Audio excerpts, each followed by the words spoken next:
अस्सलाम वालेकुम। आज हम डिस्कस करेंगे कि विलियम वर्ड्सवर्थ ने हम्बल और रस्टिक लाइफ को ही क्यों चुना अपनी पोइट्री के लिए। बहुत ही डीप ये सब्जेक्ट है, क्योंकि जो रोमांटिक पोइट्री है उसका मेन कैरेक्टरिस्टिक यही है कि जो रोमांटिक पोइट्री लिखी जाती थी वो सिर्फ़ और सिर्फ हम्बल और जो गांव में रहने वाले लोग थे उनके बारे में थी।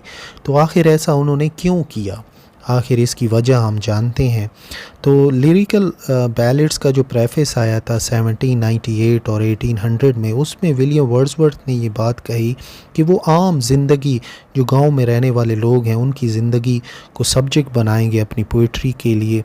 और ये काफ़ी एक रेवोल्यूशनरी स्टेप था, क्योंकि उससे पहले जितनी भी पोइट्री लिखी जा रही थी वो हीरोज़ के ऊपर, गॉड्स के ऊपर, किंग्स के ऊपर और अपर क्लास यानी जो सोसाइटी में अमीर लोग हैं उनके लिए लिखी जा रही थी और काफ़ी फैंसी लैंग्वेज का इस्तेमाल किया जा रहा था। लेकिन विलियम वर्ड्सवर्थ ने एक स्ट्रॉन्ग रिएक्शन दिखाया और सिंपल गांव वाले लोगों की लाइफ को अपने सब्जेक्ट का, अपनी पोइट्री का सब्जेक्ट बनाया। विलियम वर्ड्सवर्थ ये बात मानते थे कि जो बेसिक फंडामेंटल और इम्पोर्टेंट ह्यूमन फीलिंग्स हैं, जैसे मोहब्बत, गम, खुशी, उम्मीद, डर, ये सब कुछ हमें सिर्फ अगर प्योरेस्ट फॉर्म में अगर हमने चाहिए तो ये हमें मिलेगा गांव वालों के लोगों की ज़िंदगी में। वो ये बात मानते थे कि जो रस्टिक लोग हैं इनके अंदर जो जज्बात हैं, इनके दिल के अंदर, वो आपको प्योर मिलेंगे। और जो सिटी लाइफ है और जो हाई सोसाइटी है, इनके अंदर आपको आर्टिफिशियल चीज़ें मिलेंगी, कम्प्लेक्स सोशल रूल्स मिलेंगे। और जो सिंपलर अगर आपने सेटिंग चाहिए कंट्री साइड की, तो वहाँ पर आप गांव में जाइए और लोगों के इमोशंस जो हैं वो डायरेक्ट होंगे, ऑनेस्ट होंगे और आप आसानी से इनको देख सकेंगे। मिसाल के तौर पे इनकी एक पोएम है माइकल। विलियम वर्ड्सवर्थ एक डीप खामोश मोहब्बत और सफरिंग बताते हैं एक बूढ़े शेफर्ड की, जिसने अभी अपने बेटे को खो दिया है। और ये फीलिंग्स बहुत ही पावरफुल हैं और यूनिवर्सल हैं। जो लोग रह रहे होते हैं गांव में, वो एक कांस्टेंट कांटेक्ट होता है ब्यूटी के साथ और परमानेंस ऑफ नेचर के साथ। विलियम वर्ड्सवर्थ ये बात मानते हैं कि जो नेचर है वो खुद ग्रेट टीचर है और उसका पावरफुल इन्फ्लुएंस है इंसान के दिमाग के ऊपर और उसके दिल के ऊपर।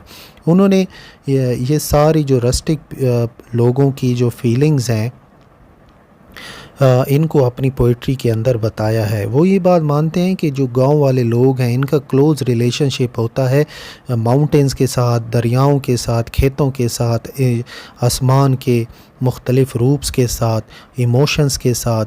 और इनकी जो ज़िंदगी है ये सिंपलर होती है, प्योर होती है और काफ़ी प्रोफाउंड होती है।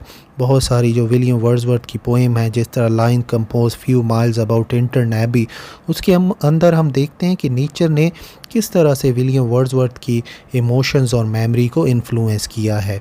विलियम वर्ड्सवर्थ ये बात मानते थे कि जो लैंग्वेज गांव वाले लोग इस्तेमाल करते हैं वो सूटेबल होती है पोइट्री के लिए, ना कि हम एक आर्टिफिशियल लैंग्वेज का इस्तेमाल करें जो कि नियो क्लासिकल एज में इस्तेमाल हो रही थी।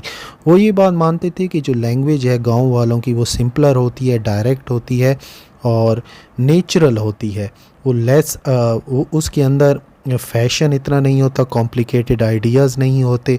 उनकी जो लैंग्वेज है वो परमानेंट होती है और फिलोसॉफिकल लैंग्वेज होती है। साथ में विलियम वर्ड्सवर्थ ये बात भी मानते थे कि जो गांव वाले हैं वो रियल और स्पोकन लैंग्वेज जो है बोलते हैं और यही लैंग्वेज जो है हमने उनको पोइट्री में भी इस्तेमाल करनी चाहिए। इससे उनकी जो पोइट्री है वो ऑथेंटिक होगी और रीडर की फीलिंग्स को इफ़ेक्ट करेगी। क्योंकि गांव वालों की ज़िंदगी सिंपलर है, उनके इमोशंस जो हैं वो डायरेक्ट हैं।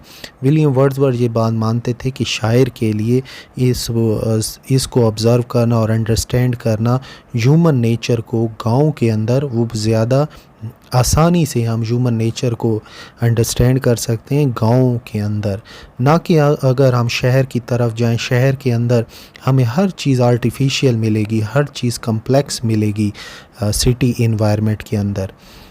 यहाँ पर एक और बात भी हमें नोट करनी होगी कि इतना सब कुछ ये क्यों कह रहे हैं, विलियम वर्ड्सवर्थ गाँव की लाइफ पर क्यों इतना ज़ोर दे रहे हैं, क्योंकि वो नियो क्लासिकल पोइट्री के रिएक्शन में पोइट्री लिख रहे थे। नियो क्लासिकल पोइट्री के जो हेड थे, जो कि लीड कर रहे थे, वो थे अलेक्जेंडर पोप। और अलेक्जेंडर पोप ने जितनी भी पोइट्री लिखी है वो सिटी लाइफ की आर्टिफिशियल लाइफ के बारे में है, और आर्टिफिशियल लाइफ को उन्होंने स्टायर किया है, उस पर तनकीद की है। और नियो क्लासिकल पोइट्री जो है वो रैशनैलिटी रीज़न के ऊपर थी, सोशल मैनर्स के ऊपर थी, स्टायर बहुत ज़्यादा लिखे गए थे और काफ़ी एलिजेंट स्टाइल था, आर्टिफिशियल लैंग्वेज थी और अपर क्लास और हीरोइक सब्जेक्ट्स पे थी। वर्ड्सवर्थ कॉलरेज जो थे वो पोइट्री को जेन्युइन फीलिंग्स की तरफ लाना चाहते थे, नेचर की तरफ, इमेजिनेशन की तरफ, और जो ऑर्डिनरी पीपल हैं उनकी लाइफ की तरफ लाना चाहते थे और उनको काफ़ी डेमोक्रेटिक बनाना चाहते थे। नेक्स्ट, आखिर में हम ये बात कह सकते हैं कि वर्ड्सवर्थ ने हम्बल और रस्टिक लाइफ को इसलिए भी चूज़ किया है क्योंकि जो कंट्री पीपल हैं वो परफेक्ट हैं, और वो ये बात मानते हैं कि क्लियरेस्ट एक्सप्रेशन होता है इनकी ह्यूमन इमोशंस में, और नेचर के साथ बहुत ज़्यादा क्लोज कांटेक्ट होता है। इनकी लाइफ जो है वो सिंपलर होती है, डायरेक्ट लैंग्वेज बेहतरीन तरीके से ये इस्तेमाल करते हैं, अपने सब्जेक्ट्स को बेहतरीन तरीके से ये चूज़ करते हैं।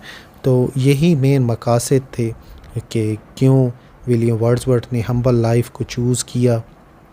और अगर हम समरी कर लें तो देखें कि जो ह्यूमन फीलिंग्स हैं वो कंट्री पीपल में हमें ज़्यादा प्योर मिलेंगी।